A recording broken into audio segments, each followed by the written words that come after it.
Kupanga ni kuchagua. Na sisi kwa niaba yenu tumeamua kupanga.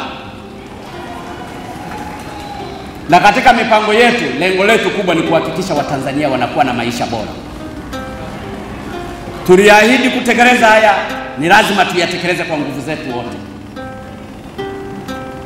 Na ndiyo maana siku zote tumekuwa tukisisitiza, ndugu zangu Watanzania, tujifunze kulipa kodi. Ukienda hotelini, omba risiti. Ukienda dukani, omba risiti. Chochote utakachokwenda kununua, omba risiti. Ili kusudi wafanyabiashara katika risiti ile, kuna percentage ambayo inabaki ya serikali. Inayobaki ile ndio tunaipeleka kwenye huduma za wananchi. Kulipa kodi ni uzalendo. Inaishi ndani yangu Tanzania. Kamili. Zanzibar. Mtu mmoja amefariki dunia akiwa ametumbukia katika mtaro huko katika shehia ya Karakana, wilaya ya Magharibi B. Hadia Kombo ana taarifa zaidi. Kijana huyo mwenye umri wa miaka 27 aliyotambulika kwa jina la Musa Mohamed Khamis maarufu Baharesa, mkaazi wa Karakana, amefariki baada ya kutumbukia katika mitaro iliyopo katika eneo hilo inayojengwa kupitia mradi wa kuimarisha mji ZUSF majira ya saa 1 asubuhi.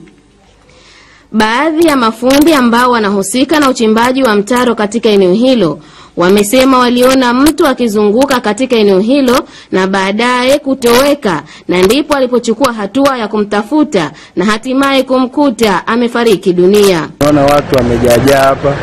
Baada ya kuja hapa tukauliza kuna nini, akasema kuna mtu amedumbukia. Tatizo alikuwa anachukua, kuna ambao alikuwa anachukua humo, ndio baadaye bahati mbaya kaanguka. Hizo mbao ni kama tunawekea nyavu kuonyesha kama hali ya hatari yoyote, yani kama kukinga yani. Yani ukingaji kwamba waone kuna ni hali ya hatari iko hapa. Sasa hatujajua zile mbao alikuwa anazifanyia nini. Akithibitisha kutokea kwa kifo hicho, daktari aliyofanyia uchunguzi mwili wa marehemu Dr. Kurthumu Ashri kutoka hospitali ya Mnazi Mmoja amesema kifo chake kinatokana na kunywa maji mingi. Mara nyingi ni watoto na watu ambao wanaumwa, kama huyu alishasema kwamba ana shida ya akili. Kwa hivyo tuwe makini, especially na watoto na watu kama hao. Marehemu Musa Mohamed Khamisi, ambaye maiti yake iliokolewa na vijana pamoja na wapita njia wa eneo hilo, wamekabidhiwa jamaa zake kwa ajili ya mazishi. Mungu ailaze roho ya marehemu mahala pema peponi, amin. Hadia Kombo, ZBC.